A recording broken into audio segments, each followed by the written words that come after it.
Boa noite a todas e todos presentes nessa última atividade do 18º Simpósio da ANPEP, que mesmo sendo a última dessa programação, tem uma importância indiscutível para o nosso processo de pensar e correr para enfrentarmos a condição atual que estamos vivendo.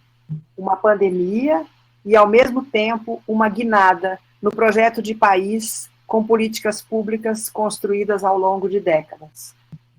Como pesquisadores, cabe-nos analisar sempre, nas circunstâncias presentes, o papel e a importância da pesquisa e da ciência para o desenvolvimento do país, assegurando a vida e o direito de todas e todos. Desde 2016, por ocasião do 10º Simpósio da ANPEP, a diretoria, à época, sob a presidência da professora Silvia Kohler, digitalizou documentos que resgatam a história da nossa associação e os debates ocorridos em espaços coletivos, os nossos simpósios. Neste ano, o Fórum de Ética debateu resultados de uma consulta realizada por nossas colegas Eide Trindade e Heloísa Simansky sobre as diretrizes nacionais para a pesquisa com seres humanos e a psicologia. As questões éticas, permeando as pesquisas psicológicas, foram problematizadas e, a partir daí, outras ações foram implementadas com a ANPEP, participando da organização do Fórum Xalas, que, pela dedicação de Selma Leitão, conseguiu chegar à nova diretriz para as pesquisas dessa área, a Resolução 510, de 7 de abril de 2016, do Conselho Nacional de Saúde, a qual dispõe sobre normas aplicáveis à pesquisa em ciências humanas e sociais, cujos procedimentos metodológicos envolvam a utilização de dados diretamente obtidos com participantes ou de informações identificáveis ou que possam acarretar riscos maiores do que os existentes na vida cotidiana.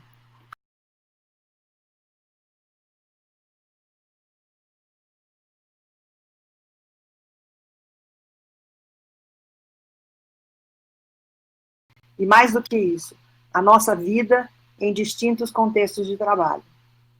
Mesmo com algum avanço, as áreas da Xala têm hoje vários outros desafios diante da atual conjuntura política e econômica.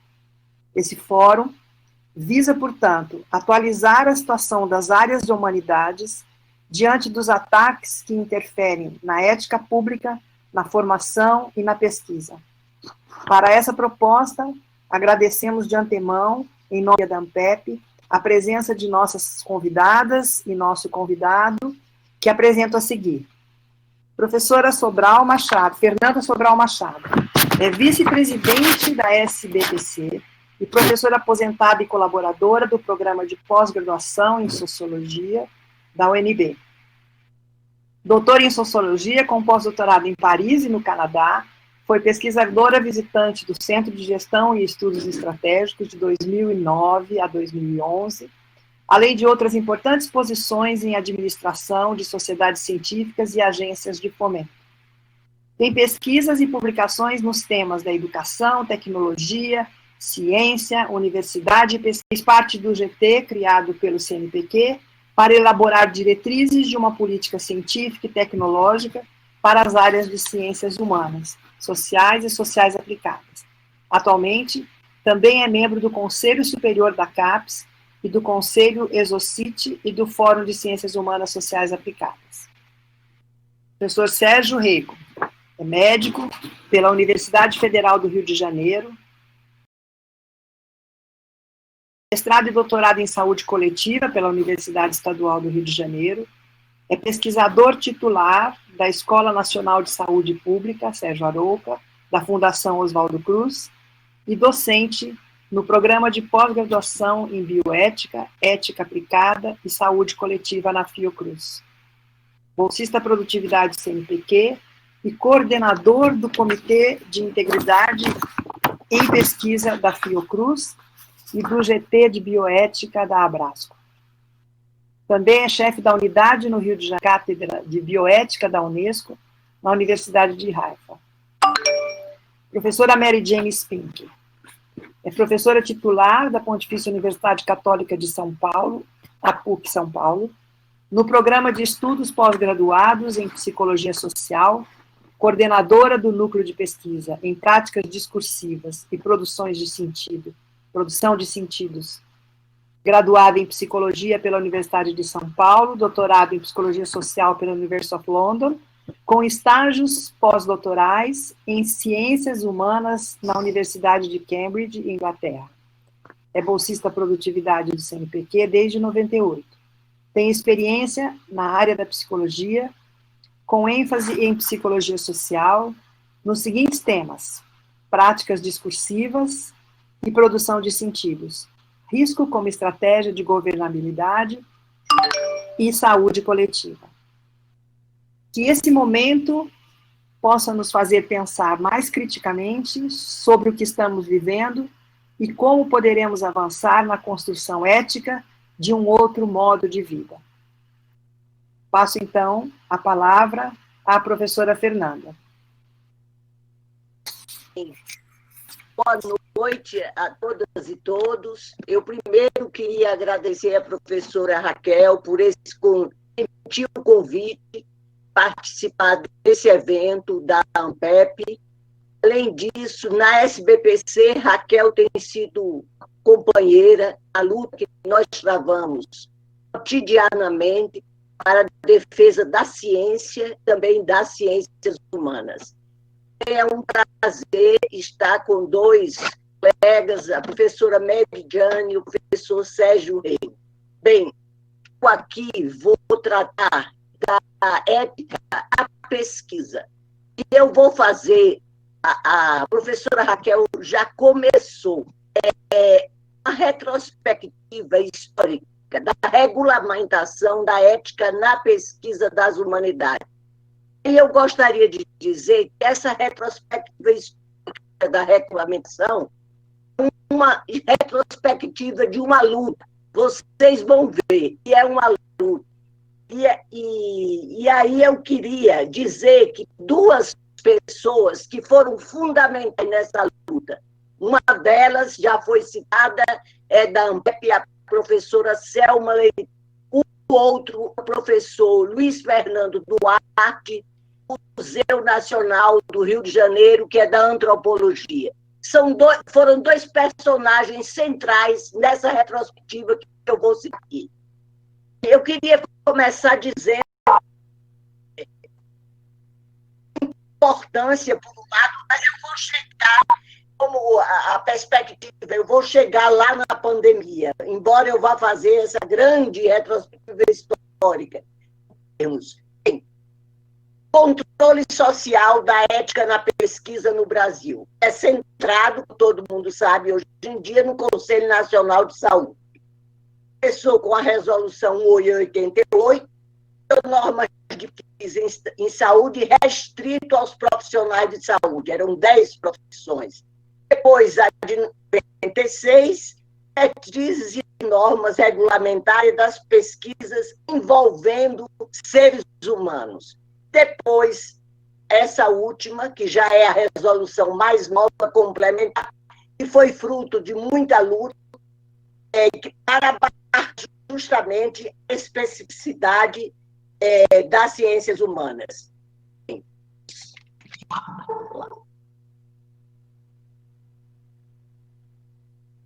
Quais os deslocamentos que a gente pode ver? Começa com ética na pesquisa médica, depois ética na pesquisa na área de saúde, depois em seres humanos e com seres humanos. Aí eu vou citar meu colega Cardoso de Oliveira, e no artigo ele mostra essa especificidade das ciências humanas, falando da pesquisa com seres humanos.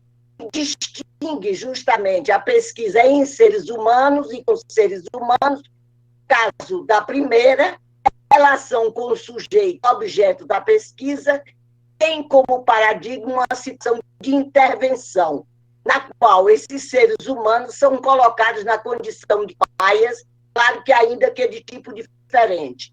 É nesse contexto que o consentimento informado constitui uma exigência não só legítima, mas da maior importância.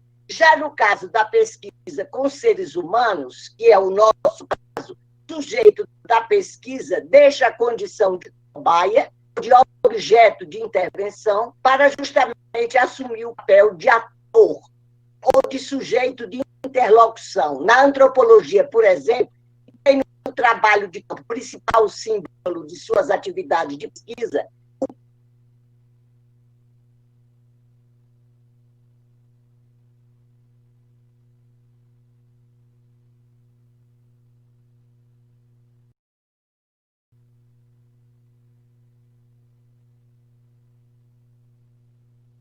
Tem. Outro autor que trabalhou essa questão é um sociólogo aí, que é Emil Sobotka. Ele mostra também essa especificidade das ciências humanas, mostrando a diferença entre a questão da observação e da interpretação, que são o caso justamente das ciências humanas. Então, ele mostra que há uma distinção entre pesquisas que realizam intervenção ou experimentação e pesquisas que fazem observação. A diferença entre as pesquisas experimentais, feitas na lógica positivista de separação sujeito e objeto, e aquelas observacionais interpretativas, que se ocupam justamente das ações das pessoas, das relações entre elas, e do sentido que elas dão ao que fazem e que têm nas pessoas envolvidas, interlocutores.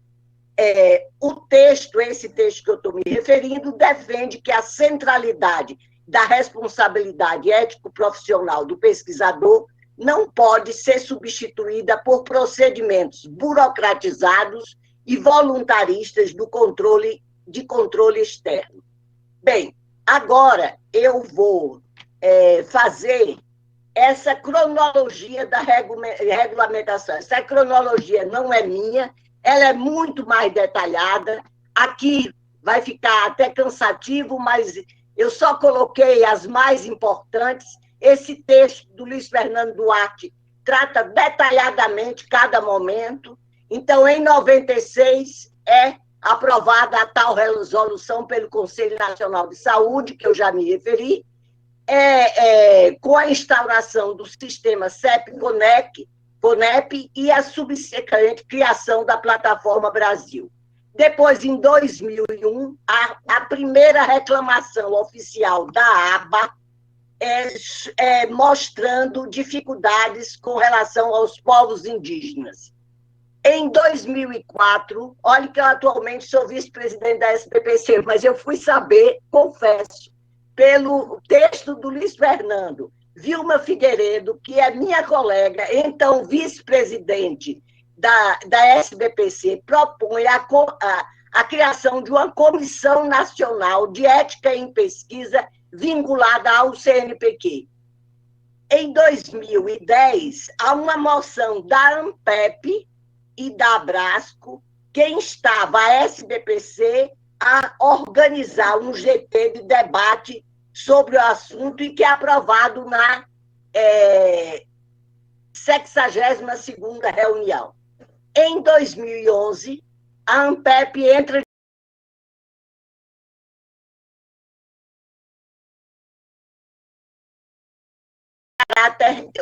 o inconveniente do caráter uniformizador da resolução, aquela do Conselho Nacional de Saúde.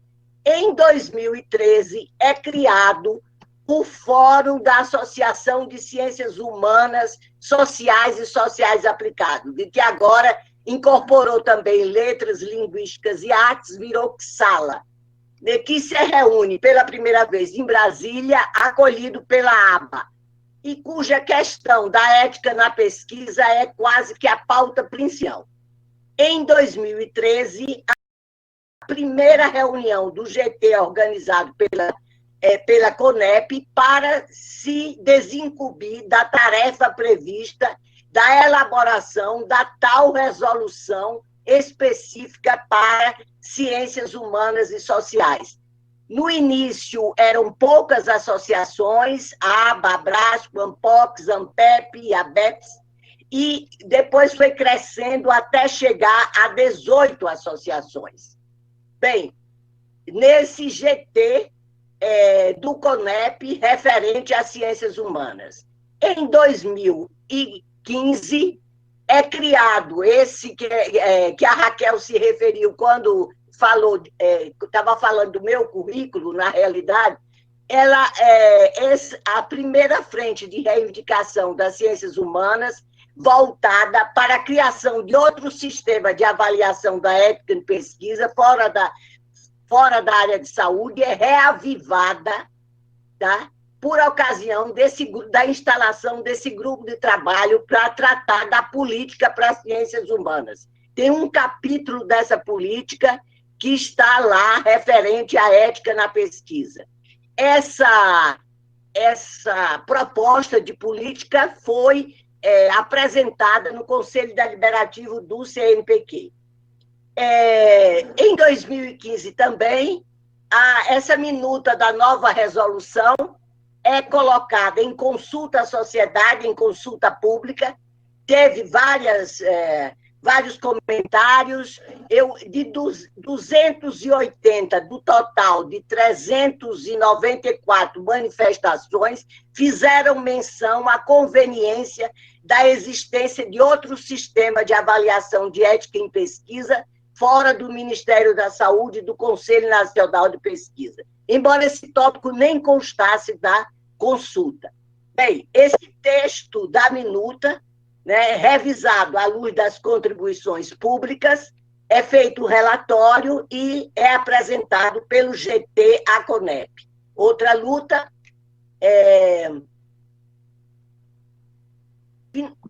Em 2015, outra coisa, é apresentado no Senado Federal um projeto de lei, que era o PLS 200, regulando a pesquisa clínica em detrimento do sistema CEP-CONEP, e provoca considerável mobilização dos setores do governo e da sociedade civil, representada, sobretudo, pela SBPC e pela Academia Brasileira de Ciência, descontentes tanto com a CONEP quanto com o próprio projeto de lei, esse projeto de lei 200, que depois ele vai virar um outro número que eu vou falar aqui depois. Em 2016, os representantes das ciências humanas no GT encaminham ao CNS uma moção de esclarecimento sobre a minuta, defendendo seus princípios ante os ataques da CONEP e solicitando acolhida no Conselho. Bem, eles também participam, em 2016, de uma ampla divulgação de um abaixo-assinado de apoio à minuta. Essa é outra questão importante. Finalmente, a minuta é aprovada. Né? É aprovada em reunião plenária do CNS, mas com algumas modificações em relação ao texto encaminhado pelo GT, que foram introduzidas pela mesa diretora do Conselho, após reunião realizada com os representantes do GT da CONEP. Bem, depois dessa aprovação, esse GT fez uma avaliação da minuta, onde mostrou alguns pontos positivos. A adoção de um sistema de avaliação com gradação da gravidade dos riscos e consequente tramitação diferencial dos projetos no sistema. O reconhecimento da diferença entre avaliação ética e metodológica e consequente restrição da avaliação do sistema apenas às dimensões éticas dos projetos. Exigência da composição equânime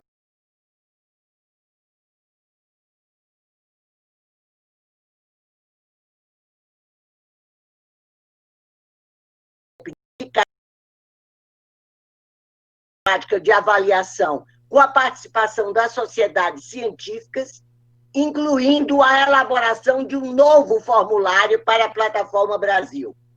E a possibilidade de promover a informação sobre a produção por meio de um processo de esclarecimento que não precisa ser necessariamente por escrito. Bem, agora, quais foram os pontos que deixaram a desejar, pontos a resolver, eu diria. A necessidade da aprovação da resolução específica, avaliação dos riscos, e a necessidade da aprovação e entrada em ação de um novo formulário de inscrição na Plataforma Brasil. Bem, ainda nessa cronologia, em 2016, numa reunião anual da SBPC, há uma manifestação do presidente da Associação de Medicina, Rubens Belfort, favorável à constituição de um sistema geral de avaliação da ética no âmbito do Ministério de Ciência e Tecnologia. Ele nem está falando aí só das ciências humanas. Em 2016, há uma ruptura unilateral do acordo por parte da CONEP com o alijamento das associações de ciências humanas do processo subsequente à aprovação da resolução 510, a extinção pela CONEP do GT de Ciências Humanas e criação de outro GT interno à CONEP, e como sendo uma instância na CONEP com apenas dois membros, dois representantes das associações de humanas. Bem, em 2016, a primeira realização da primeira reunião dessa instância, do qual fazem parte Selma Leitão e Ruth Bittencourt. Ruth Bittencourt é do Serviço Social. Bem, e recentemente, em 2019, eu, pela SBPC, e Luiz Fernando, pelo Fórum de Ciências Humanas, fomos a uma audiência pública convocada pelo relator da Comissão de Constituição, Justiça e Cidadania da Câmara dos Deputados para tratar do projeto de lei da regulação da pesquisa clínica. Aquele que era PL 200, agora virou 7.082, 2017.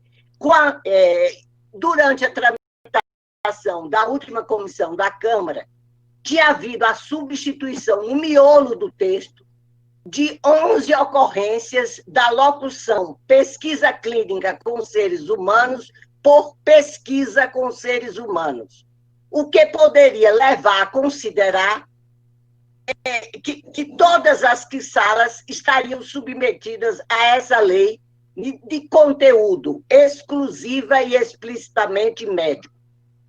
A audiência foi muito boa, não houve nenhuma objeção dos membros que estavam na mesa, inclusive o próprio presidente da CONEP, e o relator pareceu-nos claramente convencido dos argumentos. Só que isso não andou. Então, com a pandemia, está lá, esse PL está lá parado.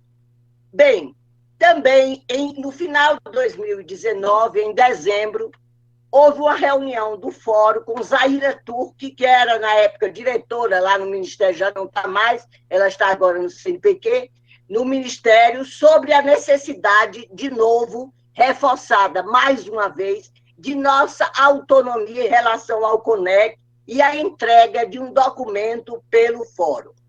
Esse documento, claro que eu não vou ler aqui todo, vou destacar alguns pontos, sugere ao Ministério que seja montada uma estrutura simples para acolher uma comissão para regulação e avaliação da ética em pesquisa nas ciências humanas e social.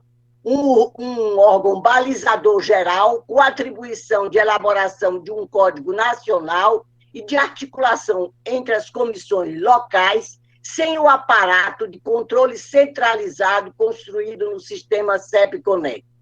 Um sistema mais flexível seria mais consentâneo com as características das ciências sociais, dificilmente envolvidas com pesquisas que consistem em intervenções diretas na condição vital dos seus sujeitos participantes. Seria importante para o sucesso desse projeto que, tão logo o Ministério se dispusesse a acolher a demanda das ciências humanas, houvesse um entendimento político com o Ministério da Saúde e com o Conselho Nacional de Saúde, para que não viesse a se estabelecer um conflito ou sobreposições de regulações que seria inconveniente para todos. Isso foi a última ação feita. fomos muito bem recebidos, mas não andou nada, não andou nada a partir daí. Bem, e agora eu vou para o e agora, né? E atualmente, como já foi falado aqui, nós estamos na emergência de uma pandemia ou de uma chamada sindemia. Esse termo é um termo que foi cunhado por um antropólogo, Singer, em 1990, e que agora o editor da Lancet colocou em voga, né? Quando ele diz que, e muitos cientistas sociais já estavam dizendo, a própria Unbox, isso, para conter o avanço e o impacto do coronavírus, é preciso atentar para as condições sociais que tornam certos grupos mais vulneráveis à doença. Outra frase, não importa quão eficaz seja um tratamento ou quão protetora seja uma vacina, a busca por uma solução puramente biomédica pode falhar. Bem, a situação é essa, a situação que nós estamos e que vocês, os que vão tratar mais especificamente. Então, nesse contexto, nós temos que considerar uma questão que eu acho importante. A importância do Conselho Nacional de Saúde, nesse momento. É claro que ele é muito importante. Não podemos... Bem, a importância do controle social da ética na pesquisa. Isso que eu falei lá na frente. Porém, a necessidade de autonomia da regulação e da regulamentação das humanidades do aparato biomédico continua sendo uma prioridade. E eu acho esse exercício que eu fiz para trazer aqui para vocês, essa retrospectiva histórica, ela foi muito importante também para mim, de eu ver, quer dizer, que é uma luta antiga da SBPC, do Fórum, e que estamos aí, ou seja, a nossa luta, ela continua, e com relação à ética na pesquisa, e nesse momento é crucial, porque, ao mesmo tempo, nós aqui não estamos, nessa luta não cabe desmerecer o papel do Conselho Nacional de Saúde nesse momento. Era isso.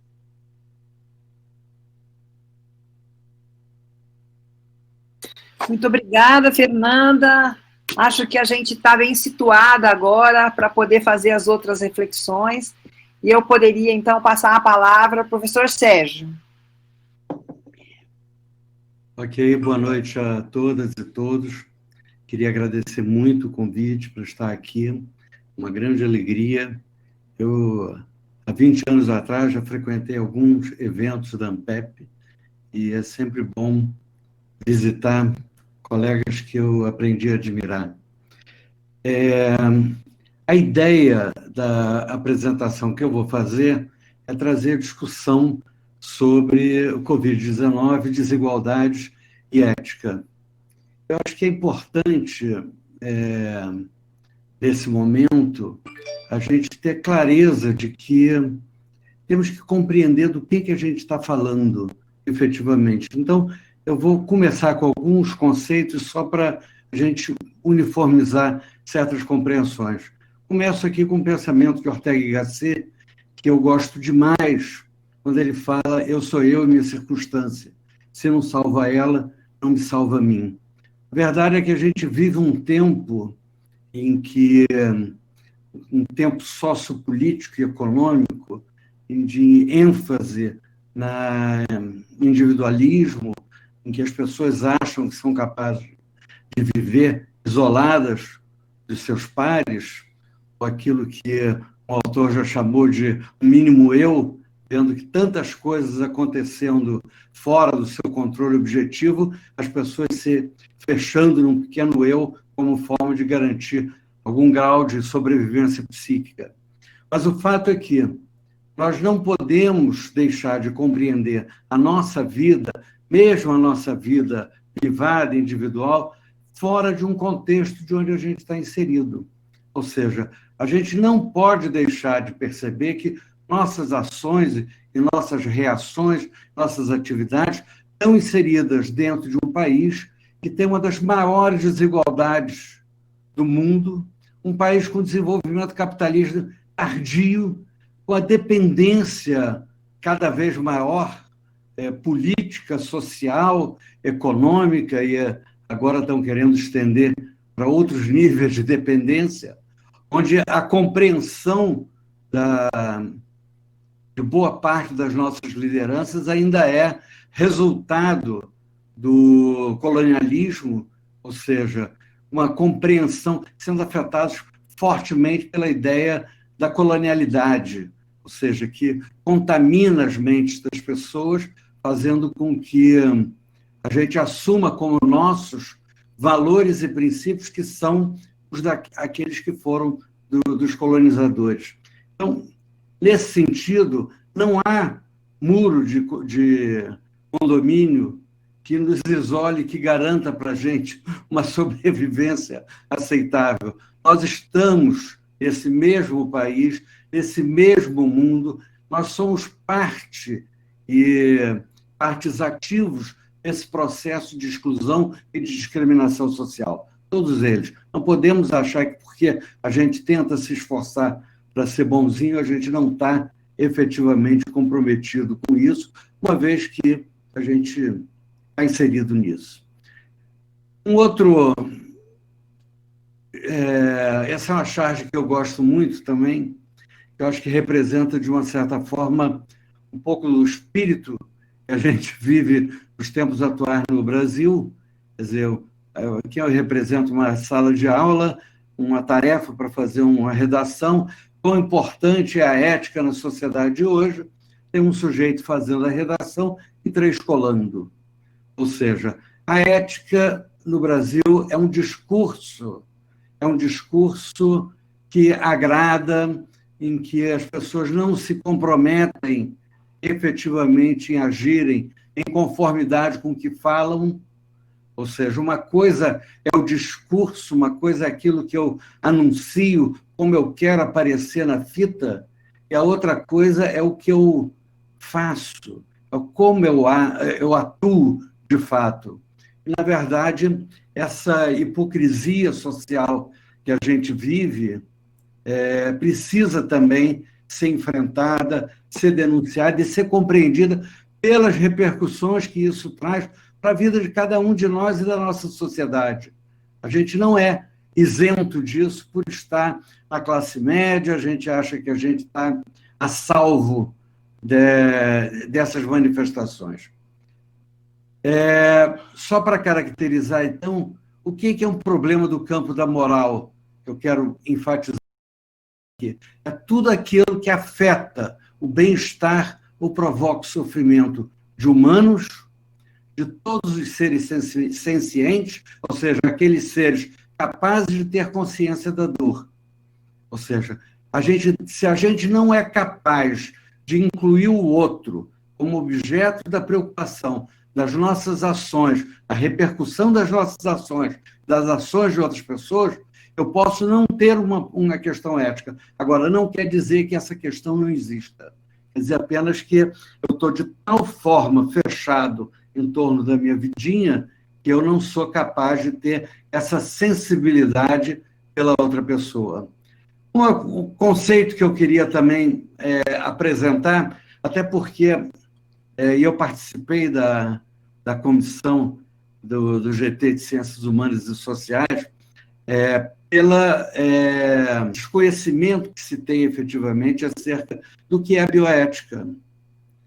Então, só para deixar isso bem claro, a bioética é uma corrente da filosofia moral que se preocupa em analisar os argumentos morais a favor e contra determinadas práticas humanas que afetam a qualidade de vida e o bem-estar dos humanos e de outros seres vivos, e a qualidade de seus ambientes, e em tomar decisões baseadas nas análises anteriores. Ou seja, a bioética ela se distingue da filosofia analítica na medida em que ela não fica buscando discutir o que é o belo, o que é o justo, o que é o bom.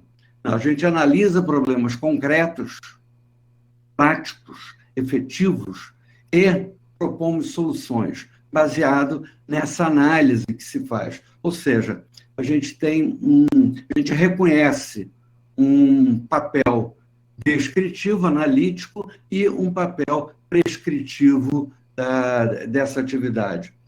Dois pesquisadores que são muito caros para nós, que é o professor Roland Schramm, que é lá da Fiocruz também, e o professor Miguel Kotov, da Universidade do Chile, eles defendem uma outra dimensão, que é a dimensão protetora. A dimensão protetora é o reconhecimento de uma obrigação nossa, como seres humanos, como cidadãos, de proteger aquelas pessoas que são mais vulneradas, aquelas pessoas que têm menos condição de se defender por si só, aquelas pessoas que, pelas condições sociais em que vivem, pelo cotidiano que elas enfrentam, elas têm menos capacidade, menos possibilidades de se defenderem, de se protegerem. E para a gente fazer, então, o vínculo disso com a questão da Covid, queria trazer um conceito que para a saúde coletiva é muito importante, que são os determinantes da saúde. Ou seja, essa ideia de que saúde é vinculada a um bichinho que vem, um micróbio, um vírus, uma bactéria, isso é uma coisa do início do século passado. Quer dizer, hoje a gente tem muito claro quais são os determinantes do processo de saúde e enfermidade, que são condições socioeconômicas, culturais e ambientais gerais. Está mais do que provado, a gente tem muitos estudos mostrando que, dependendo dessas condições socioeconômicas, as pessoas adoecem de forma diferente. As pessoas reagem às enfermidades de forma diferente. Então, desde a produção agrícola e de alimentos, isso influencia a vida das pessoas, o acesso à educação, o modelo de educação que é praticado, que a maioria das escolas públicas atualmente fazem um modelo de reprodução do status quo, ou seja, treinar pessoas para continuarem a ocupar o mesmo espaço social que elas ocupam até então. A questão dos ambientes de trabalho determinando também como que a gente adoece, ou seja, condições de vida e de trabalho, desemprego, acesso à água e esgoto. Nessa pandemia, o que a gente viu? As comunidades mais carentes, as favelas, sem acesso à água potável, sem acesso à água corrente. E essas pessoas estão como? Como que elas foram protegidas desse processo? Na verdade, como que o acesso ao sistema de saúde também se dá. Nós temos, e ainda bem que temos, porque se a gente não tivesse, a catástrofe seria terrível, um sistema de saúde que funciona razoavelmente, mas um sistema de saúde que vem sendo desmontado ao longo dos últimos anos. Os últimos 3 anos foram processos de desmonte e desinvestimento. Quando a gente teve a PEC, eu já esqueci o número da PEC, mas a PEC congelou os investimentos sociais por 20 anos, foi aprovado pelo governo do presidente Temer. Isso significa que nós estamos sem capacidade de investimento, de melhoria dessas condições.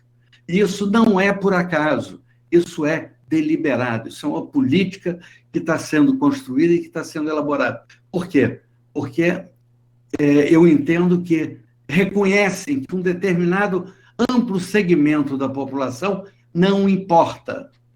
O sociólogo Boaventura de Souza Santos, ele usa uma expressão que eu gosto muito, que ele fala, existe uma linha abissal que separa essas pessoas mais pobres, as pessoas desprovidas de poder, daquelas que têm o poder. Ele não se enxerga para além disso. Então, essa questão, quando a gente fala lá, aquilo que afeta o bem-estar da vida dos humanos, a gente está falando que a bioética tem o que falar sobre todas essas condições e a saúde coletiva faz isso.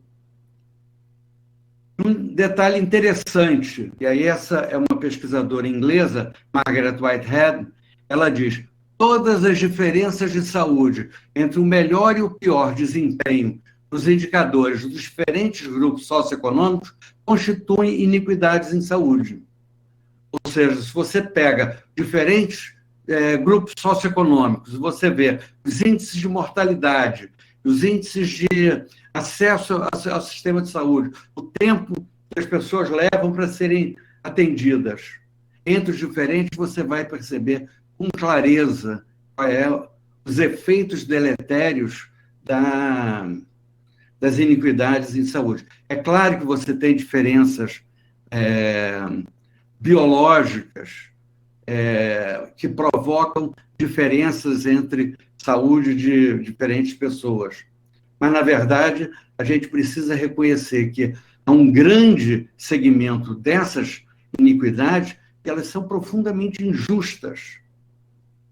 São profundamente injustas, e enquanto a gente está no nosso plano de saúde, onde a gente abate no imposto de renda, ou seja, nosso plano de saúde é subsidiado pelo governo. A gente continua achando que está tudo bem. Esse negócio de SUS é para vagabundo. Não é. A população brasileira depende dele, e vocês veem no resultado que os Estados Unidos tiveram no impacto da pandemia, o reflexo da falta de um sistema de saúde que possa minimamente fazer frente a uma pandemia.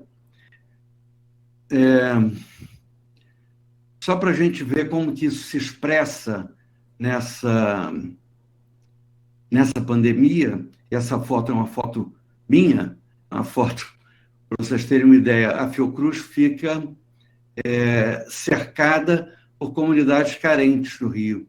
Essa é a que fica do nosso lado direito. E, bom, no Rio de Janeiro, vê-se que os bairros com alta e altíssima concentração de favelas apresentam maior letalidade, ou seja, quem pega Covid morre mais. Esses bairros têm 19, quase 20 pessoas em cada 100 que pegam Covid morrem. O dobro em relação aos bairros considerados sem favelas. A mortalidade dos bairros sem favelas é de 9%, 9 em cada 100. Isso não é um acaso. Mostra que a falta de acesso ao diagnóstico em tempo adequado, o acesso aos serviços de saúde e aqueles de maior complexidade, provoca essa diferença. E isso não é aceitável. Isso é moralmente indigno. Que a gente conviva com isso e fique achando que está tudo bem e vá para a balada à noite para festejar, porque eu não estou. Territórios, por exemplo, vocês devem ter ouvido já na imprensa, como o Complexo do Alemão, foi até uma invasão televisionada alguns anos atrás, a favela de Costa Barros, a favela do Jacarezinho, apresenta as maiores taxas de letalidade, ou seja, o Complexo do Alemão são 45% das pessoas que pegam Covid morrem. 45%. São pessoas pobres, são pessoas pretas, são pessoas faveladas, que não têm acesso à saúde, que estão sem emprego e que não têm acesso ao sistema de saúde razoável, não têm alimentação. Mas nós ficamos assim, não, temos que nos proteger, temos que fazer os condomínios. Bom, a taxa de letalidade na cidade do Rio de Janeiro ficou em 11%. Pensem, Complexo do Alemão, 45%. Imagina 45% em Copacabana, em Ipanema. O impacto que teria no mundo. Né? Mas não, está ali. E o detalhe importante, nós não temos dados específicos para as favelas. Eles fazem os dados por ação programática, por bairros, ou seja, eu não consigo ter acesso específico das favelas. Para ter esse tipo de dados, você tem, por exemplo, a Fiocruz fazendo pesquisa junto com as ONGs vinculadas às favelas para poder fazer esse levantamento. Porque, senão, sequer isso a gente teria. A outra questão, que é um genocídio, é com os índios. O que está acontecendo com a população indígena é assustador e é impossível que a gente consiga ver, por exemplo, esse dado, que o dado azul aqui é da população indígena, da mortalidade. Aqui não é mais letalidade, aqui é mortalidade por 100 mil adultos. Tá? Vocês reparem a comparação entre a letalidade de indígenas com mais de 80 anos e a letalidade da população branca. Esta diferença aqui é indigna. Essa diferença aqui é injustiça. Agora, essa aqui é vergonhosa. Ou seja, a gente precisa estar consciente dessas questões, a gente precisa estar mobilizado, a gente precisa ter voz para reconhecer que esse tipo de problema não é um problema que vai ser resolvido apenas por governos. Nós temos que ter participação. Nossas associações, nossas organizações, associação de moradores, organizações profissionais, organizações científicas. Nós precisamos estar denunciando o flagelo da injustiça que acontece e as terríveis repercussões que isso trazem para o nosso povo, para a nossa vida. John Donne, e estava ele na sua peça Por Quem os Sinos Dobram, já falava, nenhum homem é uma ilha. Ou seja, nós somos parte desse universo. E o que o neoliberalismo está conseguindo fazer de nós é nos tornarmos insensíveis ao sofrimento e à dor do outro, como se isso não viesse depois repercutir com a gente. Quer dizer, nós temos que influenciar nossos políticos, nossos amigos, nossas comunidades, nossas associações, para que a gente possa dizer, isso não pode continuar assim. Eu acho que esse chamamento que eu gostaria de fazer com esse pano de fundo da Covid, e sim, não há dúvida de que podemos ter vacinas eficazes, mas, gente, cá para nós, em 2021, ninguém vai estar livre de máscara.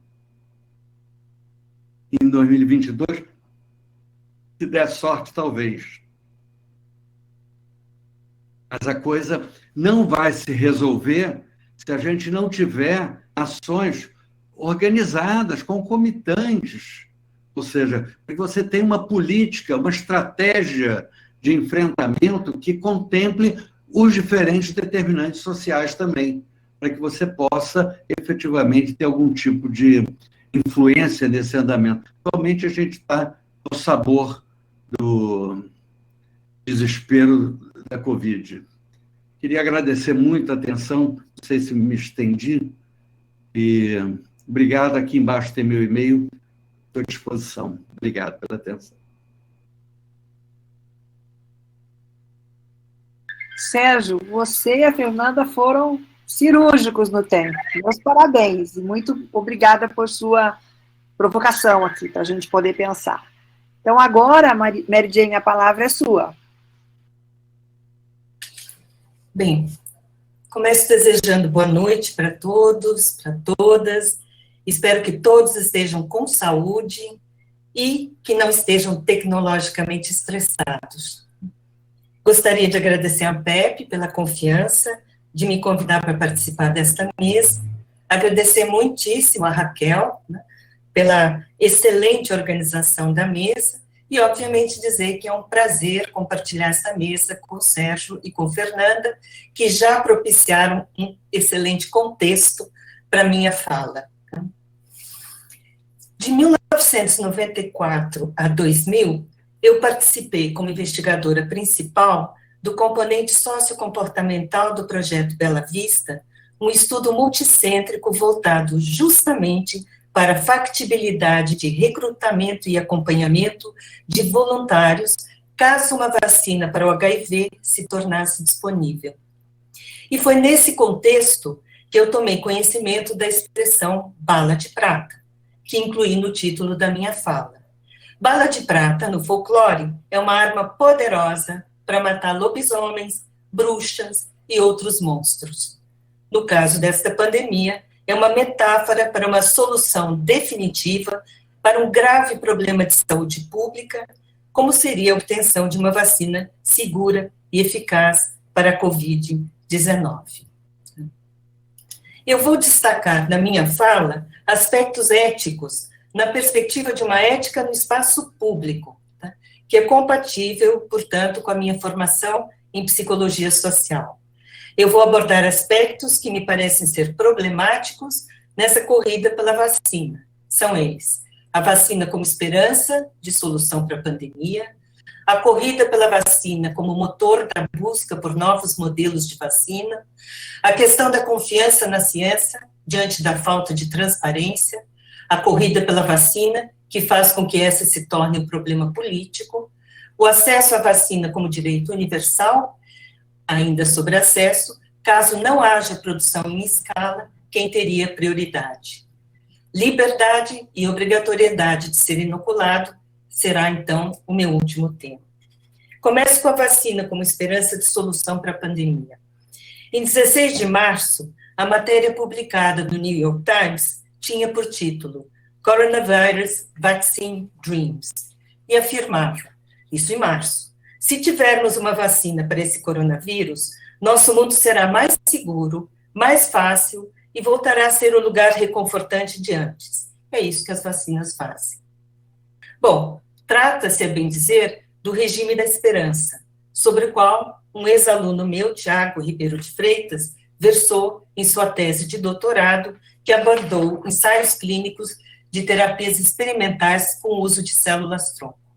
Apoiou-se para isso nos textos de Tiago Moreira e Paulo Paladino, que propõe que a justificativa para uma pesquisa em biomedicina contemporânea assenta-se na esperança de desenvolvimento de curas e de tratamento para muitas doenças em um futuro próximo. É nesse rastro que se observa que a esperança tem se tornado um objeto de alto investimento, cada vez mais conectada à economia, tendo em vista que esses novos conhecimentos poderão gerar a cura de doenças juntamente com seu biovalor correspondente. Porém, as pesquisas em biomedicina contemporânea também necessitam fornecer um nível de evidência que possa legitimar uma técnica. Nesse outro lado da moeda, encontramos o regime da verdade. Nas palavras de Tiago, a decisão de participar de pesquisas clínicas situa-se no centro de duas lógicas aparentemente incomensuráveis: o regime da verdade e o regime da esperança. Essas lógicas estão a todo tempo em tensão e a predominância de uma sobre a outra depende do contexto e dos atores evocados. De um lado, a decisão é impulsionada pela esperança e pelo desejo de desenvolvimento de cura ou de tratamento em um futuro próximo. Mas, de outro, é refreada pela lógica da verdade, que exige um nível de evidências suficientes para garantir a segurança e a eficácia da intervenção que se propõe participar. É nesse cenário que eu proponho uma primeira questão ética. Transparência e informação são necessárias para que possamos nos posicionar nestas duas lógicas. Sem que haja plena discussão pública sobre os regimes da verdade das vacinas, ora em teste, resta a esperança, quiçá cega, de retorno à vida social normal. Sem aprofundar essa discussão, é interessante contrastar as informações mais recentes sobre disposição de ser vacinado. Na pesquisa da Datafolha, em 11 de outubro, 75% dos entrevistados afirmaram que pretendiam se vacinar assim que uma vacina estivesse disponível. Em contraste, nos Estados Unidos, cresce o movimento anti-vacina, a tal ponto que, partindo do pressuposto de que para parar a pandemia seria necessário que todos estivessem dispostos a ser vacinados, a matéria publicada no New York Times em 13 de setembro questionava se seria necessário até mesmo pagar para que as pessoas se vacinassem.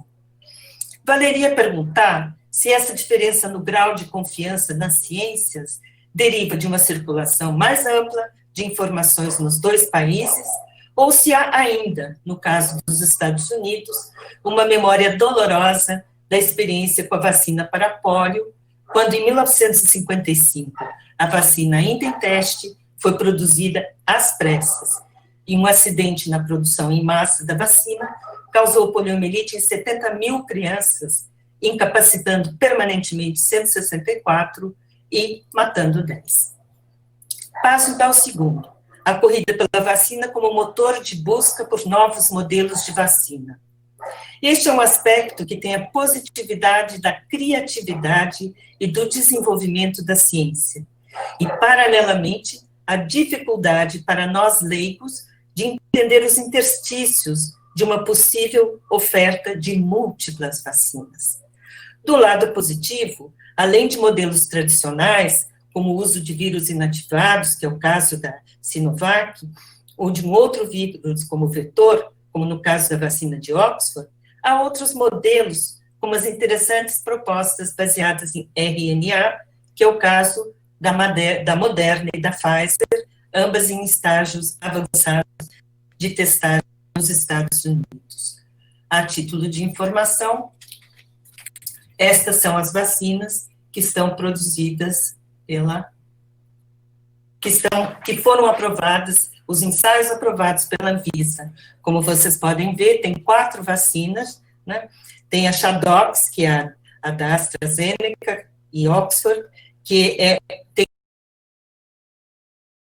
o vetor, um adenovírus, e aqui, transferência de tecnologia para biomanguinhos.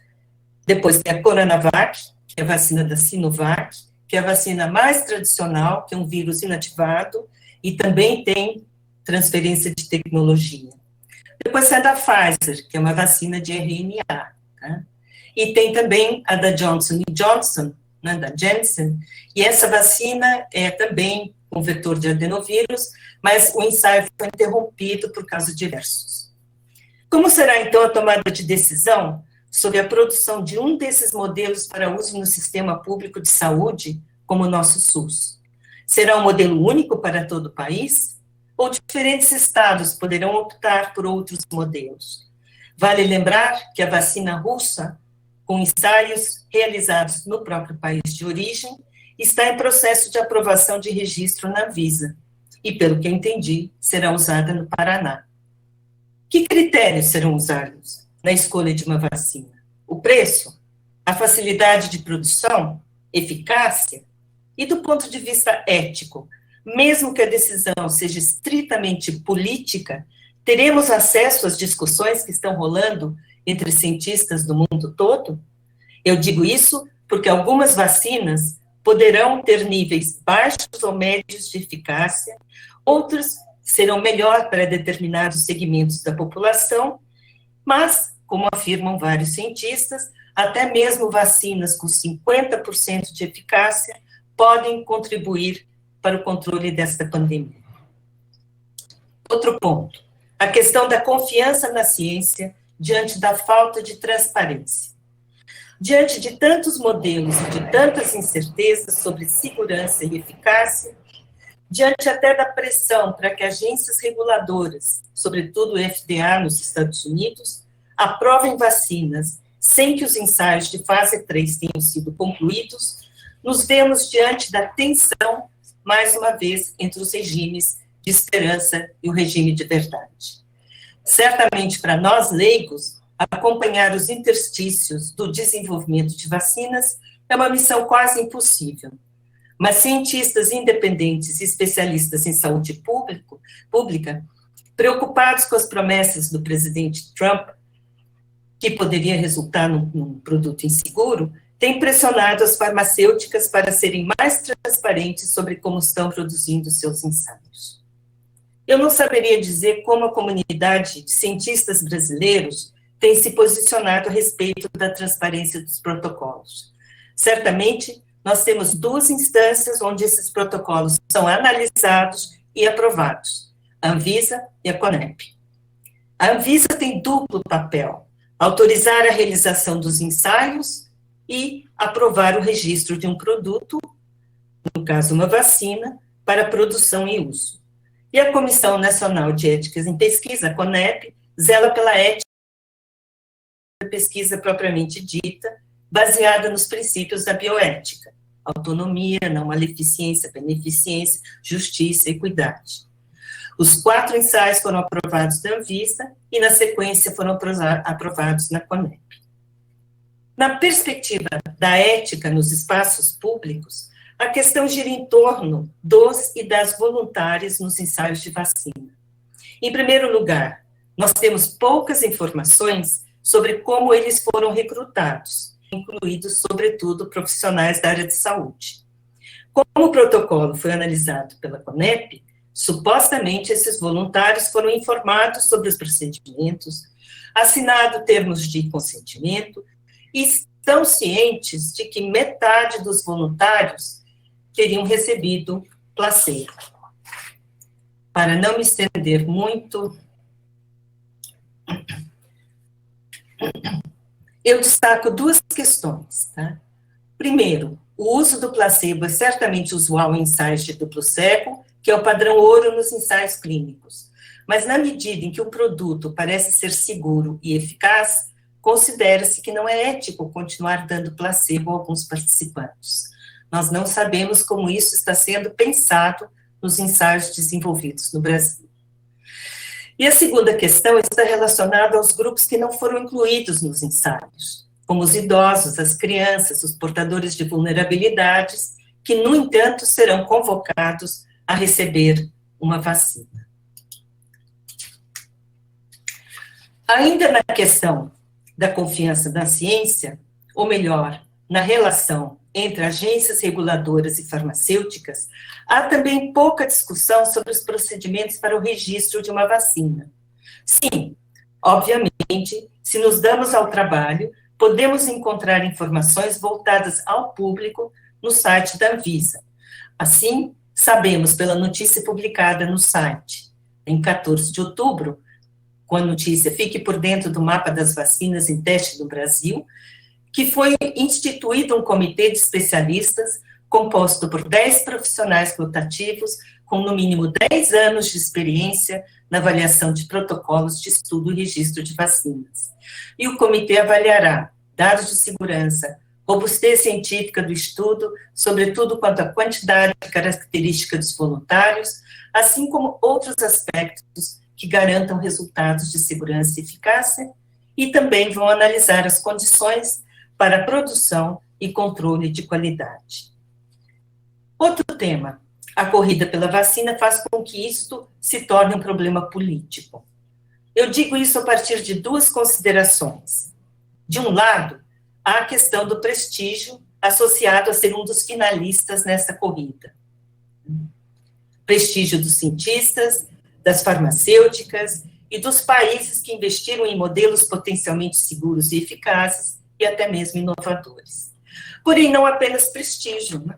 Há um segundo aspecto relacionado ao acesso da população de países que garantiram, por investimento financeiro, o suprimento de um ou mais produtos vencedores.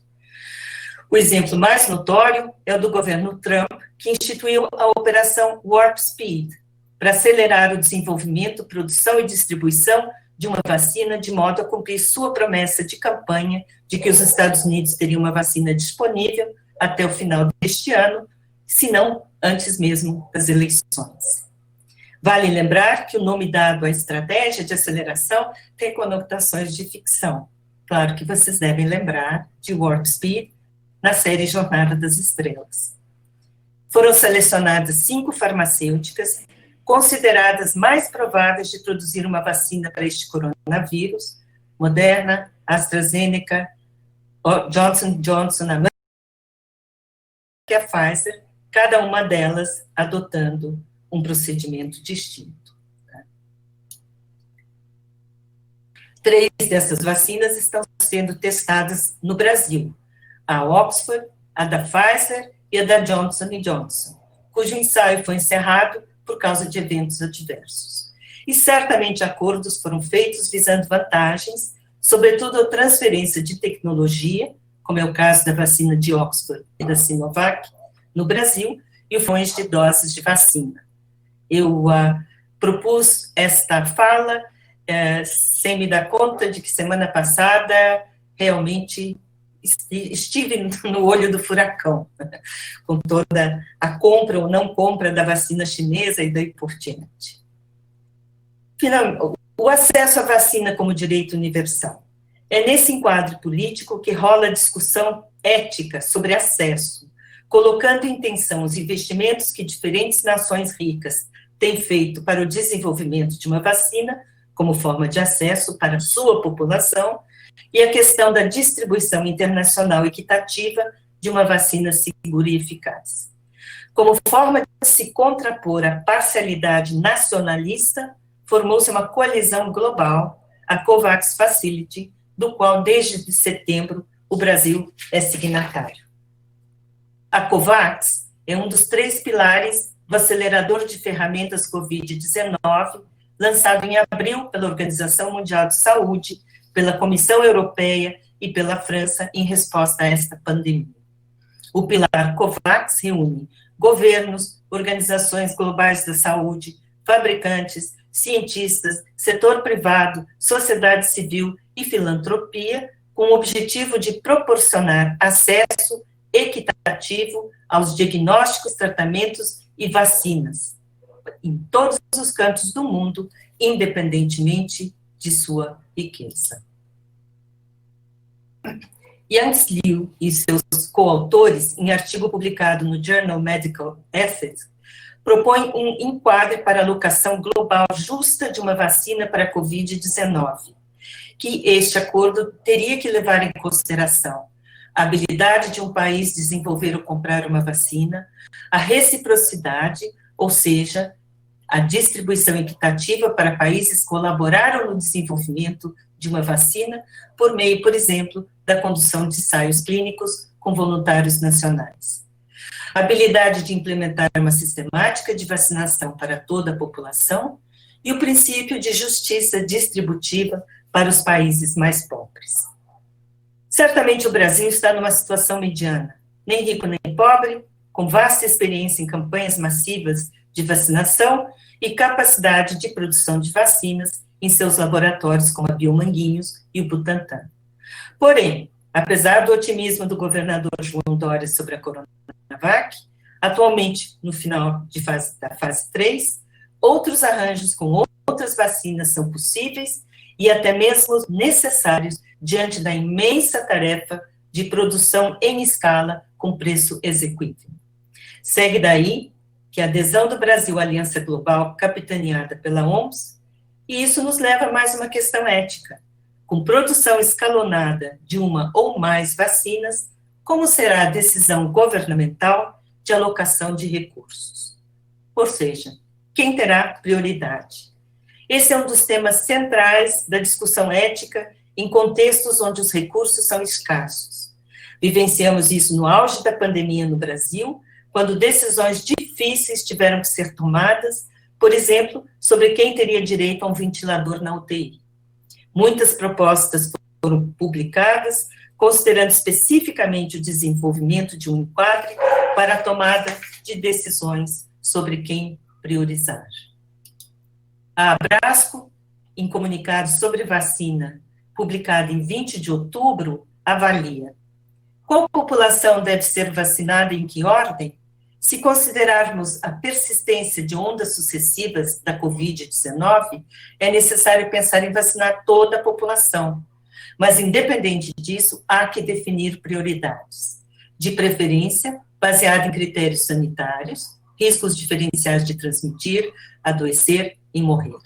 Neste ponto, parece haver uma convergência mundial acerca dos segmentos prioritários, ao que parece seguida pelo Ministério de Saúde.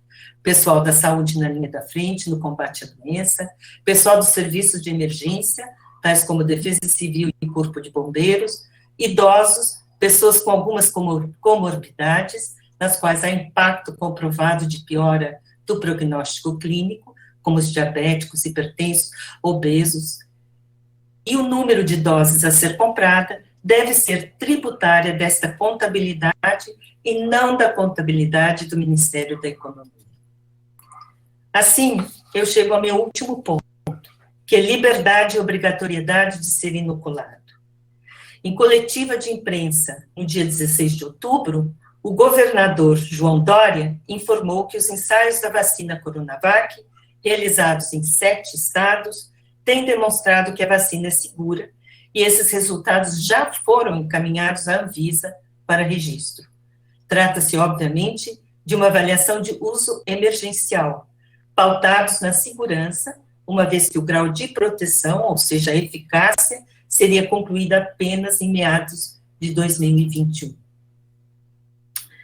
Há várias questões éticas decorrentes das considerações já feitas nesta fala. Primeiro, há outras vacinas em estudos que estão finalizando a fase 3, sobretudo, no caso do Brasil, a vacina Oxford-AstraZeneca, que tem contrapartida o fornecimento para a Fiocruz de cerca de 15 milhões de doses em 2 lotes. O Brasil integra a Aliança COVAX Facility, por meio da qual receberia doses de uma vacina para imunizar 10% da população. Portanto, a Coronavac é apenas uma dentre várias opções e com várias incertezas associadas. Dória afirma que a imunização com a Coronavac será compulsória no estado de São Paulo, com a vacinação iniciando em 15 de dezembro. Ele diz que a vacinação será obrigatória, o Covas diz que São Paulo não precisará obrigar a vacinação. Encerro essa fala, portanto, apontando para o que considero ser um dos principais dilemas éticos, a obrigatoriedade da vacinação. Eu volto a reiterar que se fôssemos um país que preza pelo debate público da ciência, poderíamos nos posicionar melhor nos 2 regimes, da esperança e da verdade. Considerando a notícia da pesquisa da Datafolha, divulgada em 11 de outubro, mais de 70% da amostra pesquisada em 4 capitais são favoráveis à obrigatoriedade da vacinação contra a Covid-19. Provavelmente aí está em operação o regime da esperança de poder voltar à vida normal, aspecto que nenhuma das vacinas em consideração propõe, uma vez que provavelmente terão apenas 50% de eficácia. Como diz o Sérgio, nós usaremos máscara por muito tempo. Contudo, nós vivemos uma crise sanitária sem precedentes, e as medidas profiláticas existentes, dependentes da aderência por parte da população, não têm se mostrado eficazes para conter a pandemia.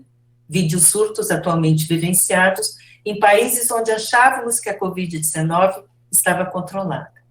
Portanto, a vacina, mesmo que insuficiente, como bala de prata, é uma medida de saúde coletiva necessária e nós, por esperança ou por solidariedade, deveríamos ser vacinados. E eu gostaria só de, antes de encerrar, gostaria muito de agradecer 2 companheiros de longa jornada do estudo multicêntrico a que me referi, a quem eu recorri imediatamente para preparar esta fala. Tá? E eles foram, surpreendentemente, colaboradores e me enviaram muito material. O Dr. José da Rocha Carvalheiro e o Dr. Dirceu Greco, que, por sinal, é o atual presidente da Associação Brasileira de Bioética. Obrigada.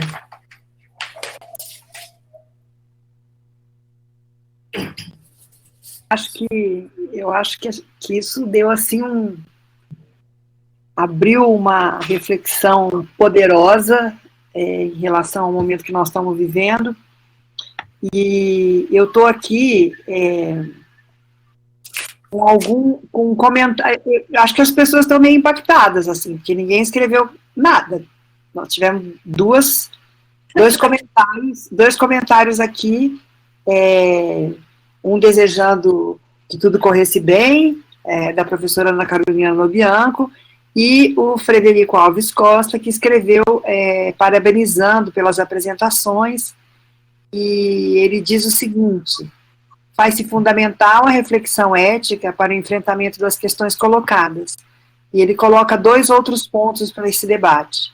Primeiro, a possibilidade das associações científicas manterem e ampliarem atuações conjuntas, quando muitas enfrentam dificuldades financeiras para existir e produzir ações. E o segundo, a manutenção e a ampliação da democratização do conhecimento no país diante dos cortes de investimento em pesquisas em ciências humanas e do risco do aumento das desigualdades regionais em relação à pós-graduação.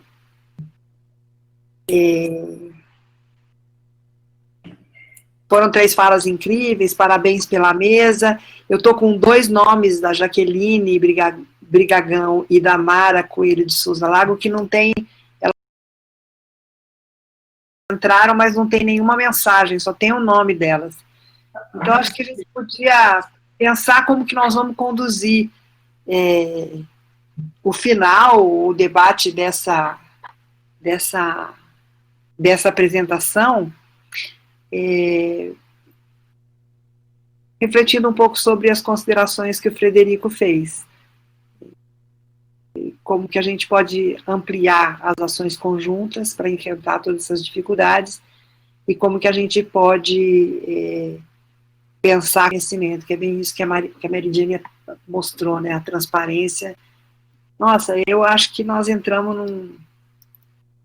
numa reflexão, assim, bastante profunda em relação a tudo que nós estamos vivendo. E como que a gente sai dessa agora? Olha, eu certamente poria na mesa para discussão a questão da democratização do conhecimento, tá? Eu acho que muitas, a Fiocruz tem um trabalho excelente com circulação do conhecimento da ciência, por exemplo, né? Mas fica entre nós, né? Não extrapola as redes acadêmicas, né? Por exemplo, nós estamos produzindo um livro, né, que começou logo em março, né, com a pandemia, onde vários de nós acompanhamos as repercussões da pandemia na mídia, tá? Nas mídias, mídia social, jornais, etc., né? E um dos trabalhos é a repercussão, a reverberação destas informações na periferia, tá? E basicamente, assim, não chega, tá? Não chega. Ou a informação é muito complicada, imagina você falar de modelos de vacinas, tá? E tentar dizer, olha, gente, é bom você se vacinar, porque é para o bem comum, né? Mas qual vacina? Bom, né, o que o governo comprar, né? Mas como é que a gente sabe que é a melhor? Não vai saber se é a melhor. Entendeu? Como é que você leva essa mensagem, né, para pessoas que moram, né, nas periferias das grandes cidades, por exemplo, ou na zona rural, tanto faz, né? Então, essa questão da democratização do conhecimento, eu acho fundamental, e acho que não é só em relação à pandemia, eu acho que é uma questão que a gente tem que ter muito carinho, né, por onde circula a informação, como circula a informação, como que as pessoas conseguem absorver ou não absorver essas informações.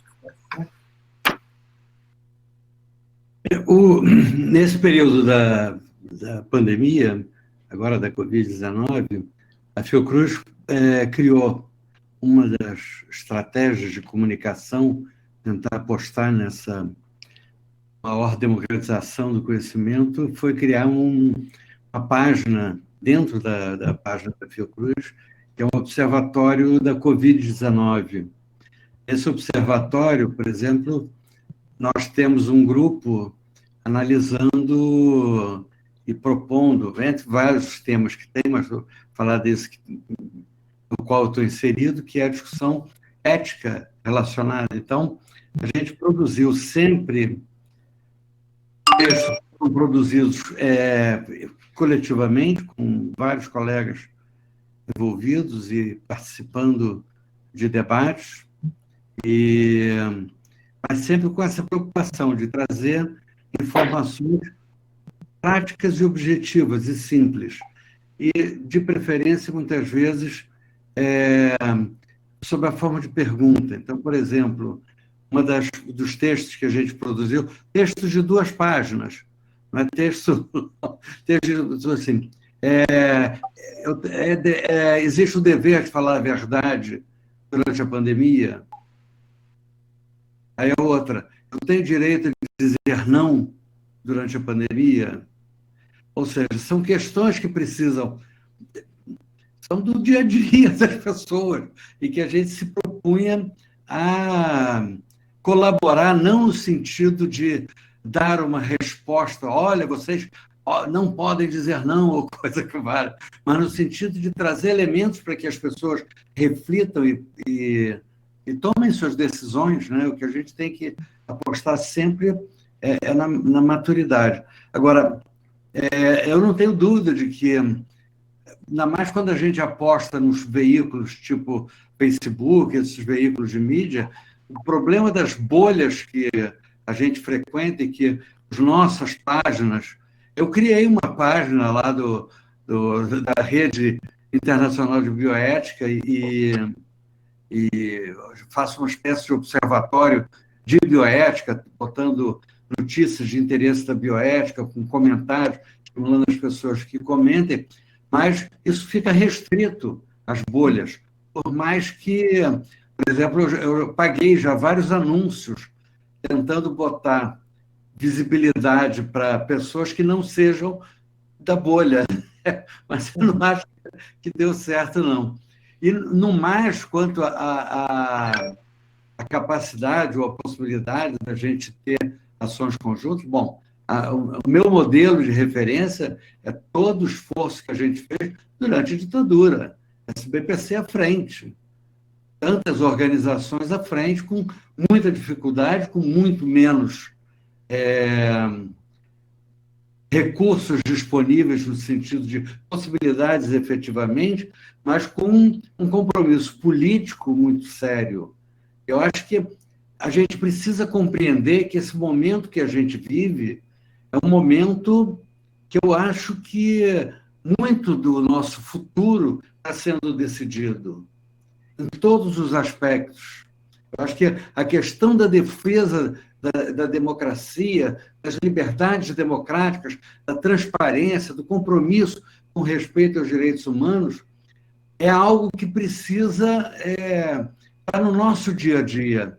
Eu, por exemplo, acho lamentável que a gente tenha hoje vários amigos, vários colegas que estão novamente autoexilados, quer dizer, estão exilados por quê? Porque foram ameaçados de forma relevante aqui no Brasil e buscaram refúgio fora do Brasil, inclusive sendo apoiados por redes democráticas que tem na Europa e em vários países para apoiar pessoas que são perseguidas como defensores dos direitos humanos. E a gente tem...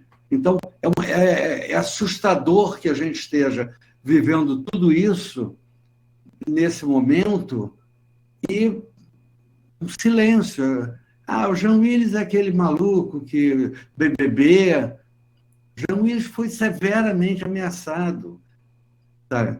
Como agora, por exemplo, aquele cantor da Beija-Flor, o neguinho da Beija-Flor, né? Ele está avisando, vou meter o pau do Brasil, vou embora. Por quê? Porque mataram o neto dele. Por quê? Porque estava trabalhando num baile funk. Quer dizer, a gente precisa falar assim, meu Deus, tem que parar esse negócio. A gente tem que falar, é preciso apostar e defender os direitos humanos, defender a democracia, não passar isso tudo como... não banalizar isso. Você vê, agora na eleição americana, já foram presos 2 camaradas lá que tinham planos concretos para... Pois é. Ou seja, do jeito que as pessoas estão sendo estimuladas a se armarem aqui no Brasil, do jeito que as pessoas estão intolerantes, incapazes de ouvir vozes diferentes, opiniões que desagradem, eu fico muito preocupado com o nosso futuro, como país, como sociedade. Você está sem som, Raquel? Seu microfone, Raquel. A gente se entusiasma e acaba esquecendo de desligar. Mas, assim, eu acho que passado o impacto que as conferências provocaram nas pessoas, começaram a chegar alguns comentários e algumas perguntas. Eu vou fazer algumas perguntas e depois vocês podem conversar entre vocês, vamos ver se dá tempo da Fernanda voltar, porque ela despencou, né? Uma discussão da Ana Cláudia Almeida Machado. Uma discussão relevante para a nossa área é sobre os impactos da pandemia sobre a saúde mental. Estamos presenciando um desmonte na área, sem falar no desprezo às ciências humanas. Metade dos pareceristas da CONEP são da área da saúde, sendo maioria médicos. Como vencer a confluência de atrocidades que vem acometendo a nossa área, de forma que possamos, de fato, contribuir com nossa expertise sobre essa temática? O Jefferson Bernardes, ele elogia, parabéns, Mary Jane provocando reflexões, e ele comenta: precisamos de uma infodemia nesses momentos, provocando uma avalanche de fake news. A partir da ética e da psicologia, como lidar com as fake news? A Ana Carolina Lobianco, ela faz elogios também, depois ela faz uma pergunta. Pode-se fazer alguma relação entre a atitude em relação à vacina e a valorização da vida e ou a atitude para com a morte de uma cultura? A Juraci Tonelli também faz elogios e comenta que é uma tarefa de todos nós viver em sociedades científicas, pesquisadoras e cidadãs. O dilema entre a verdade e a esperança pode ser enfrentado por meio da socialização do conhecimento.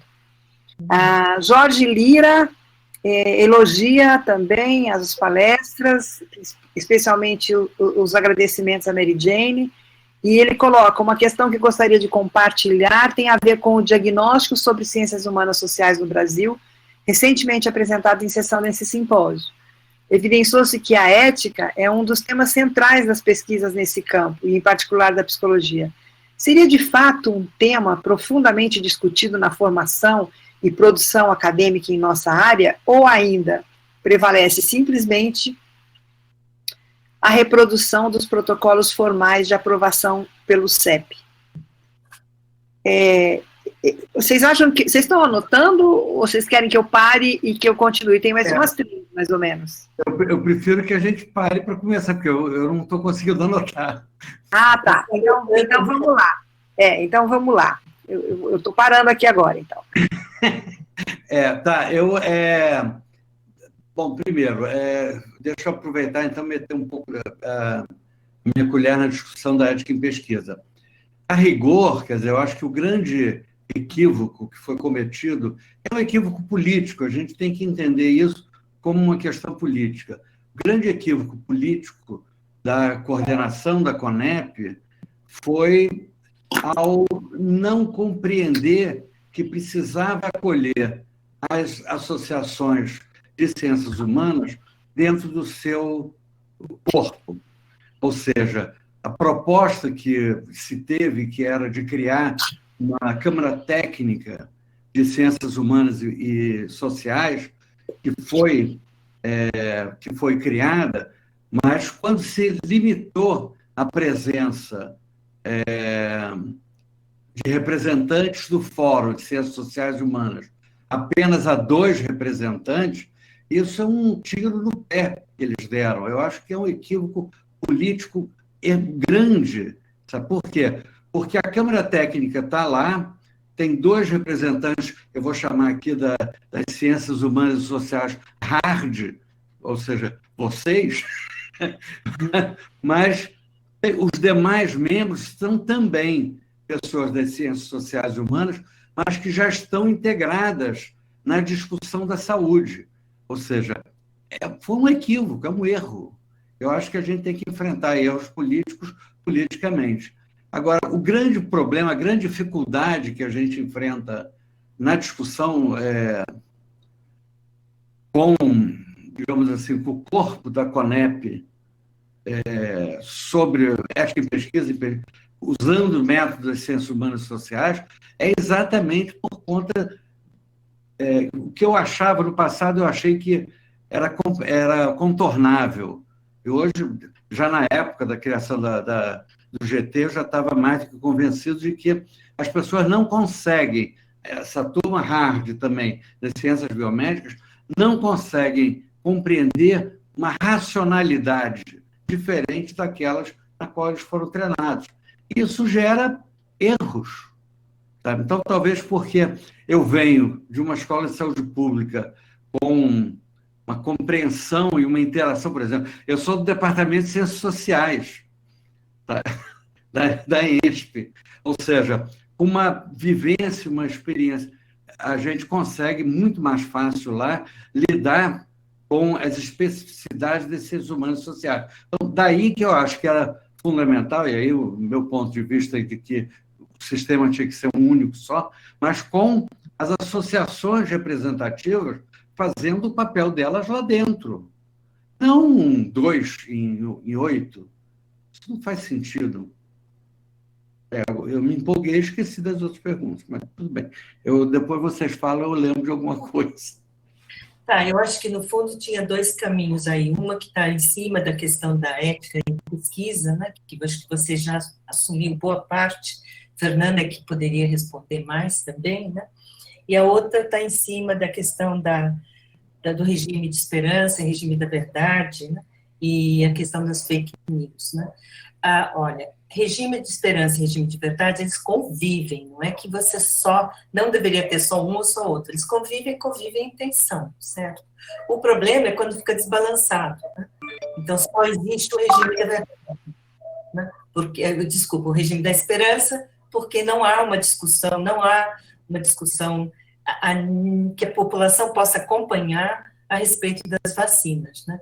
Mesmo que tenha acontecido na semana passada, né, essa tensão entre governo federal, governo estadual, governo municipal, governo estadual, que vacina que compra, não compra, o que está em pauta aí é uma questão que a Brasco pega muito claramente, toda a literatura pega. São múltiplos modelos, são múltiplas vacinas, tá? Se há múltiplas vacinas, vai haver opção, certo? Opção por parte do governo que compra, né? E talvez não tenha opção de quem, por exemplo, vai receber vacina via SUS, né? Mas certamente tem muita gente que vai para os laboratórios particulares, né? Em busca da vacina que quer, né? Então, esse tipo de discussão tinha que estar presente. O que está acontecendo? É assim, nós não queremos a Sinovac porque é a vacina chinesa, né? A gente prefere a vacina inglesa, e de preferência americana, que é da Pfizer, certo? Então, há também uma estigmatização, palavra, em cima das próprias vacinas. Como é que você contorna isso tudo? Eu acho que essa discussão tem que ser levada para o espaço público, mas de uma forma que as pessoas possam entender sem precisar entender os interstícios da produção de uma vacina. Aí eu junto isso com a pergunta sobre fake news, né? Sobre infodemia, é isso? Infodemia, né? Pandemia de informação, certo? É um problema seríssimo e tem a ver com bolha que o Sérgio mencionou, certo? Porque a gente, se usa as mídias sociais, a gente recebe informações que estão dentro da nossa bolha, né?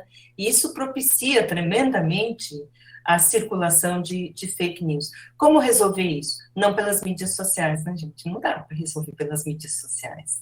Aí tem que resolver no pé do chão, certo? Tem que resolver com ações locais, né? Com discussões locais, né? Voltar àquela velha tradição da psicologia e da saúde coletiva, né? De ir para as comunidades, de ir para as organizações sociais, de sentar junto, de discutir, de escutar, certo? Só por aí é que dá para contornar essa questão da infodemia e dos fake news, tá?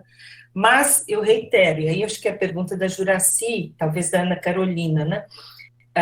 Sim, o conhecimento precisa equilibrar melhor o regime de esperança e o regime da verdade, tá?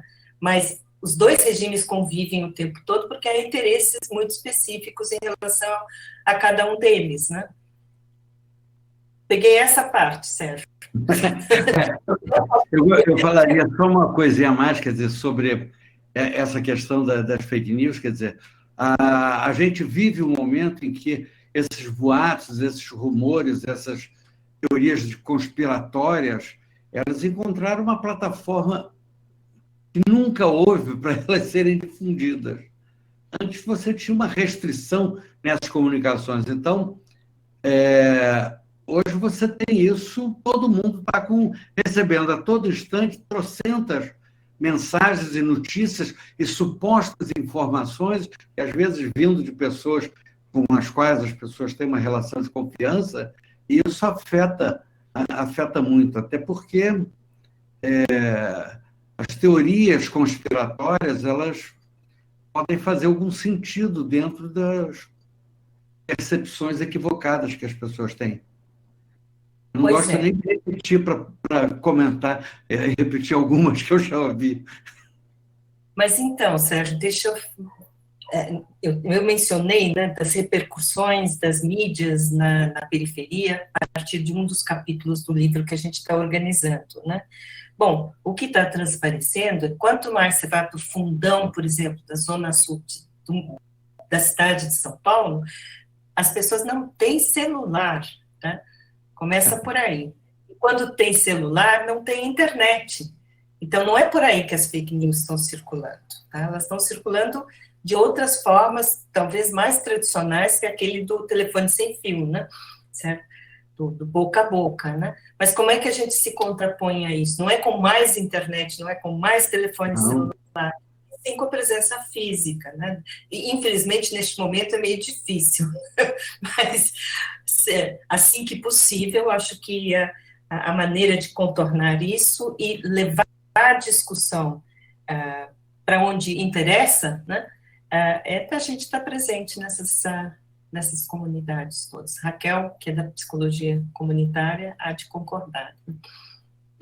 Então, eu acho que tem, assim, que nós podemos, vou fazer uma questão aqui que eu acho que é interessante, que foi colocada, são dois pontos mais. Um, assim, como é que a gente vai enfrentar a discussão da ética na pesquisa, se a desigualdade social, por exemplo, ela é imensamente e intensamente mais poderosa do que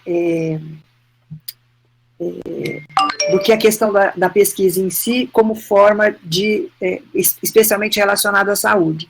Então, assim, quase como se tivesse uma contradição aí. E uma outra questão é o rigor metodológico dos grupos placebo, acho que isso foi colocado principalmente pela Mary Jane, e a pessoa pergunta, eu perdi, vai discutir isso, quer dizer, um grupo experimental e um grupo placebo, com esse rigor, entre aspas, ético, e que vai causar uma outra maneira de respostas para os indivíduos, quer dizer, na verdade, quem morre, o sujeito pode morrer, né? Agora eu que estou fazendo esse comentário, ele pode morrer tendo tomado a vacina sem saber, e pode morrer tendo tomado placebo sem saber. Então, assim, só quem vai saber é quem é o do corpo da administração do procedimento. Então, vocês podiam comentar um pouco sobre isso também, quer dizer, que as ciências médicas se utiliza, se é um desenho experimental, não sei. Eu tenho muita preocupação com esse desenho metodológico de placebo, eu acho isso, principalmente porque a pessoa não está sabendo, né? A rigor, quer dizer, o modelo ideal da cabeça dos pesquisadores biomédicos é aquele em que você compara alguma coisa com nada. Ou seja, você compara algum produto que você vai usar com nada. Por que esse é o modelo ideal? Porque maximiza a visibilidade do efeito que você está testando pode ter. Só que isso é absolutamente inaceitável quando você tem tratamentos conhecidos que podem ser usados. Então, a luta que nós temos já há muitos anos contra a utilização de placebo em pesquisas é muito associada a essa questão de que, se existe um tratamento conhecido, eu não vou testar um novo medicamento com nada. Não pode. Você não pode prevalecer a ética, digamos assim, da pesquisa da ética do cuidado. Você tem uma responsabilidade. Na questão da pesquisa das vacinas, o problema é outro, porque você não tem vacina. Então, como você não tem algo para comparar, digamos assim, torna-se aceitável eticamente a utilização, desde que cada pessoa, e aí as pessoas são, nesse caso agora da pesquisa, são profissionais de saúde, devem ter sido bem esclarecidos acerca disso. Agora, aconteceu um fenômeno agora interessante, interessante e lamentável, que é a morte de um médico que estava participando da pesquisa de Oxford. No Rio de Janeiro, só para esclarecer, a Fiocruz não faz a pesquisa, ela vai produzir a vacina no futuro. E essa pessoa, você não sabe efetivamente se ela tomou a vacina ou placebo. Essa confidencialidade que as pessoas estão arvorando defender, isso aí é proteção do laboratório. Acho que a sociedade tem o direito de saber se o que ele tomou foi placebo ou não. Aí, resultado, alguém soprou no ouvido de um jornalista da Bloomberg que ele tinha tomado placebo, mas não podia dar o nome dele, porque não poderia dizer. E aí, a partir daí, todo mundo está repetindo que ele tomou placebo. Não é uma informação oficial, no meu modo de ver, não é uma informação crível. Então, eu continuo achando que tínhamos que cobrar transparência. Eu concordo com você, Sérgio. E lembrando que é duplo cego, então eu não sei como é que essa pessoa ficou sabendo, porque no fundo, ninguém sabe qual é qual, né? Quem tomou placebo e quem tomou a vacina, né? Mas, supondo que, em certos casos, placebo é necessário, eu acho que o que tem que acontecer é das pessoas estarem muito informadas, porque senão é assim, vai ver que eu tenho 50% de chance de estar no grupo da vacina, tá? E, portanto, eu me sinto protegido, né? Entendeu? Então, como ninguém sabe em que grupo que tá? Claro que as pessoas têm as suas fantasias, né? Eu estou no placebo, deixa eu me cuidar mais. Não, eu estou na vacina, oba, já posso sair por aí, né? Certo? Então, tem esse efeito também que tem que ser discutido cuidadosamente com todos os voluntários. Todos têm que continuar se cuidando, certo? Eu gostei muito quando o Sérgio trouxe a ética do cuidado, tá? Eu acho que isso é muito mais importante num ensaio de vacina do que o rigor metodológico de manter 2 grupos, duplo cego, parará. E tem mais, aí, infelizmente, eu acho que teria que ter o Dirceu, que trabalhou muito com essa questão, né? Mas eu não sei se não daria para fazer uma experiência natural, né? Ou seja, o grupo recebe vacina, tá? E tem um outro grupo que não recebe nada, que leva a vida normal, não é nem placebo, tá? Você compara, não sei, porque aí eu não entendo, obviamente, dos desenhos, dos rigores metodológicos. Mas se é necessário... Por causa do efeito placebo. Por causa do efeito placebo, a capacidade que tem alguém de ter um efeito. Exatamente. Não é algo de nada. Agora, dos modelos de pesquisa, o que eu estava mais preocupado que trouxessem aqui para o Brasil, inclusive eu fiz um webinar, inclusive com o Dirceu, para a gente debater isso, são os testes de provocação, que parece que vão ser feitos agora na Inglaterra. Minha grande preocupação, porque quando eles começaram a falar disso, eu falei, pronto, vamos fazer no Brasil. Porque que é o quê? É você intencionalmente contaminar pessoas com o vírus depois dela ter sido vacinada, ou seja, não é uma contaminação acidental que pode acontecer. Então, você está desafiando a vacina. E, na época, a gente tinha comentado, olha, para que isso seja razoável, você tem que pegar uma população que esteja entre aquelas que têm menor possibilidade de dano. Então, população de 20 a 30 anos que tenha amplo e total acesso a sistema de saúde e que não tenham comorbidade. E parece que esse é o desenho que fizeram, que vão usar na Inglaterra. E lá, sim, ótimo. Lá eles têm o NHS, que todo mundo adora. É o Sistema Nacional de Saúde deles. Quer dizer, é bom que não faça aqui, porque aqui eu pegar essa população favelada para fazer como sempre fazem. Genocídio instituído, né? Então é o seguinte, gente, infelizmente, nós já estamos no momento avançado da hora, embora vocês tenham, ó, o meu cachorro falando até logo também.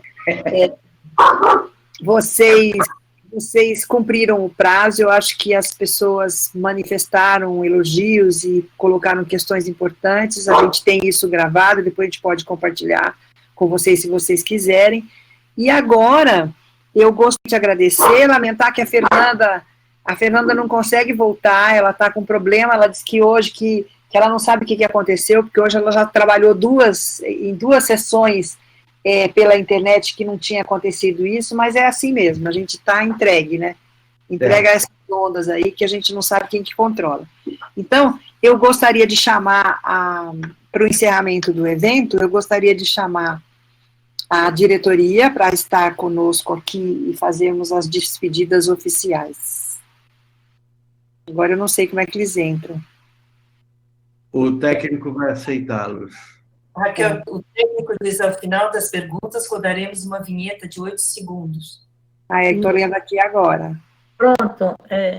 Raquel, já estou aqui presente. Eu já estou te vendo. Maria Cláudia também, Kátia também. Olá, boa noite. Olá. Boa noite a todos. Muito obrigada pela sessão excelente que a gente teve essa noite. Soco no estômago, né? Mas é para gente, para esse simpósio ficar na cabeça durante um tempo ainda. Né? Eu não sei se Marco vai conseguir entrar, ele falou que ele estava com dificuldade de estar aí já. Pronto. Então, Mary Jane... Boa noite para todas, todos. Mary Jane segue. Essa é a turminha responsável por esse seminário, e eu fiz questão que eles estivessem aqui junto com a gente, para eu fazer, assim, um rápido encerramento, agradecendo muito quem está presente a partir da tela preta, e quem está aqui nessa mesa, Fernanda, que está ouvindo, mas não está conseguindo aparecer nem falar. E, assim, eu vou compartilhar com vocês uma reflexão do Martim Baró, na sua obra Fazendo a Universidade, que foi publicada na Guatemala em maio de 1979.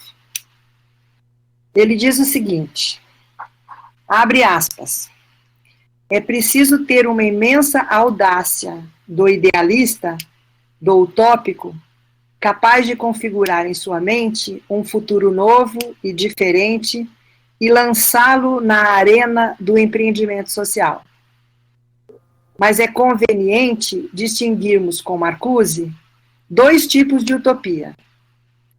Por um lado, aqueles projetos de transformação social considerados inviáveis, pois estão em contradição com certas leis cientificamente comprovadas. Por outro, os projetos de uma nova sociedade cuja impossibilidade se origina nos fatores subjetivos e objetivos de uma determinada situação social. É evidente que vou propor nada que contradiga leis comprovadas cientificamente, mas é possível que exponha várias ideias e projetos que contradizem em nossa situação social atual. Se o primeiro tipo de idealismo é paralisante, na medida em que necessariamente leva ao fracasso e muitas vezes à frustração, o segundo é energizante e criativo, na medida em que nos obriga a considerar o possível como futuro e, portanto, como realidade histórica. O lema utilizado pelos estudantes franceses em maio de 68 foi Imaginação para Poder. Contém o germe de todo um tratado sobre criatividade psicossocial. Para nós, latino-americanos, contém algo mais do que isso. Contém um único dilema possível que historicamente nos foi oferecido. Ou criamos algo novo, ou sucumbiremos como povos autônomos. Se alguma universidade ou universitário latino-americano não tiverem essa convicção profunda em sua cabeça, quase como uma obsessão, é algo que está errado com ele, ou simplesmente não é verdadeiramente universidade, ou não é verdadeiramente latino-americano. É isso que desejamos à ANPEP, aos programas de pós-graduação que dela fazem parte, e a todos e todas, colegas, que possamos prosseguir na construção de um mundo novo. É possível. Um abraço para todo mundo, um beijo muito grande. A gente não consegue se abraçar fisicamente, mas a gente vai fazer um esforço para que essa comemoração fique bem próximo no coração da gente e nos ajude a caminhar para frente sempre juntos e sempre na luta. Muito obrigada.